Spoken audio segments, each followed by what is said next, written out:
অশান্ত বাংলাদেশ গণ অভ্যুত্থান ভারত বাংলাদেশ সীমান্তে চূড়ান্ত সতর্কতা জারি করা হয়েছে। ইতিমধ্যেই এই সতর্কতা জারি করা হয়েছে।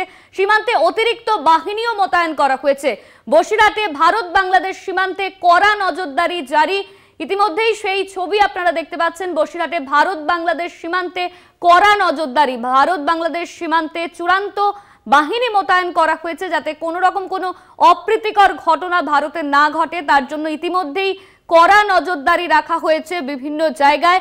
অশান্ত বাংলাদেশ গণ অভ্যুত্থান ভারত বাংলাদেশ সীমান্তে ইতিমধ্যেই তার জন্য চূড়ান্ত সতর্কতা জারি করা হয়েছে। এই নিয়ে আমরা কথা বলবো। আমাদের সঙ্গে রয়েছেন আমাদের প্রতিনিধি সঞ্জিত চক্রবর্তী। সঞ্জিত, বাংলাদেশের গণ অভ্যুত্থান ভারত বাংলাদেশ সীমান্তে চূড়ান্ত সতর্কতা জারি করা হয়েছে, ইতিমধ্যেই বিশাল বাহিনী মোতায়েন করা হয়েছে। এই মুহূর্তে ঠিক কি আপডেট রয়েছে তোমার কাছে? দেখো, ইতিমধ্যে তুমি জানো ভারত ও বাংলাদেশে হাইয়া বিশেষ করে সীমান্ত লাগোয়া। তুমি জানো এশিয়ার দ্বিতীয় স্থলবন্দর অর্থাৎ বসিরহাটের ঘোড়াডাঙ্গা সীমান্ত, যেখান থেকে প্রচুর পণ্যবাহী ট্রাক বা আমদানি রপ্তানি হয়। ইতিমধ্যে কিন্তু সীমান্ত বাণিজ্য কিন্তু বন্ধ, পুরোপুরি থমকে গেছে। কিছু কিছু কাঁচা মাল যেগুলো খাদ্যদ্রব্য সেগুলো কিন্তু পাড়ি দিচ্ছে ওপার বাংলায়। সেটা কিন্তু যত সামান্য, অর্থাৎ 15 থেকে 20টা ট্রাক হয়তো যাচ্ছে, তারপরে পুরোপুরি বেশি অংশ ট্রাক কিন্তু সারি সারিভাবে দাঁড়িয়ে রয়েছে। কিন্তু যেটা দেখাচ্ছে যে বাংলাদেশের অগ্নিগর্ভ পরিস্থিতি, তার মধ্যেই কিন্তু সীমান্তে যে অতিরিক্ত বিএসএফ মোতায়েন করা হয়েছে, যাদের সিকিউরিটি জোন বাড়ানো হয়েছে, পাশাপাশি হাই অ্যালার্ট এমন থেকে শুরু করে রাত্রিবেলা যেমন হাই মানছে লাইট থেকে শুরু করে দূরবীন সহ একাধিক জায়গায় কিন্তু তারা কড়া নজরদারি দিয়েছে। পাশাপাশি যেমন গোয়েন্দা কুকুরকে কাজে লাগানো হয়েছে, বিশেষ করে সীমান্ত লাগোয়া যে বিশেষ করে বসিরহাট ঘোড়াডাঙ্গা সীমান্ত থেকে বিশেষ করে স্বরূপনগর, হিঙ্গলগঞ্জ সহ যে 120 কিলোমিটার সীমান্ত রয়েছে, তার মধ্যে স্থল এবং জলপথে কিন্তু হাই অ্যালার্ট জারি করা হয়েছে। জল সীমান্তে যেমন তারা পেট্রোলিং করছে, অন্যদিকে স্থল সীমান্তে কিন্তু তারা রীতিমতো টহল দিচ্ছেন।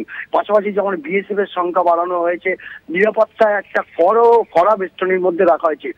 এছাড়াও কিন্তু রাজ্য পুলিশের পক্ষ থেকে যেটা দেখা যাচ্ছে, সীমান্ত শহরে বসিরহাটের বিভিন্ন লাগোয়া যেসব ব্রিজ অত্যন্ত গুরুত্বপূর্ণ যেসব ব্রিজ রয়েছে, সেই ব্রিজ থেকে তারা নাকা চেকিং করছে।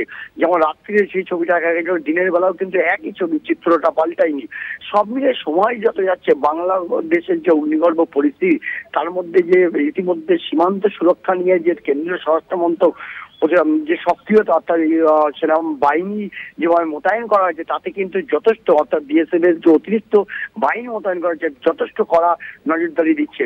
পাশাপাশি কোনো রকম সীমান্তে যাতে অপ্রীতিকর ঘটনা না ঘটে, তার জন্য কিন্তু অতন্য প্রহরীর মতো কিন্তু বিএসএফ এর কিন্তু সংখ্যা বাড়ানো হয়েছে, যেটা 50 থেকে 40 ফুট দূরে ডিস্টেন্স মানা হতো, অর্থাৎ গ্যাপ তৈরি হতো। সেখানে কিন্তু 10 ফুট ডিস্টেন্সে কিন্তু এক একটা জওয়ান তাদের আগ্নেয়াস্ত্র নিয়ে দাঁড়িয়ে আছে। গোটা প্রক্রিয়াটার উপরে কিন্তু কোনো রকম ভাবে যাতে অপ্রীতিকর ঘটনা অর্থাৎ বাংলাদেশের আজ সীমান্তে এসে না পারে, তার সব রকম ব্যবস্থা নিয়েছে। একদিকে সীমান্ত সুরক্ষা বিএসএফ এর পক্ষ থেকে, অন্যদিকে রাজ্য পুলিশ কিন্তু নাকা চেকিং করছে বসিরহাট শহর। একদিকে যেমন বাসন্তী হাইওয়ে, অন্যদিকে টাকি রোড, ইছামতি ব্রিজ, বিশেষ করে বনবিবি সেতু, অন্যান্য যে সেতু রয়েছে তেঁতুলিয়া ব্রিজ সহ একাধিক জায়গায় যেসব সীমান্ত লাগোয়া সেতুগুলো আছে, সেখানে কিন্তু নাকা চেকিং এর ব্যবস্থা করা হয়েছে।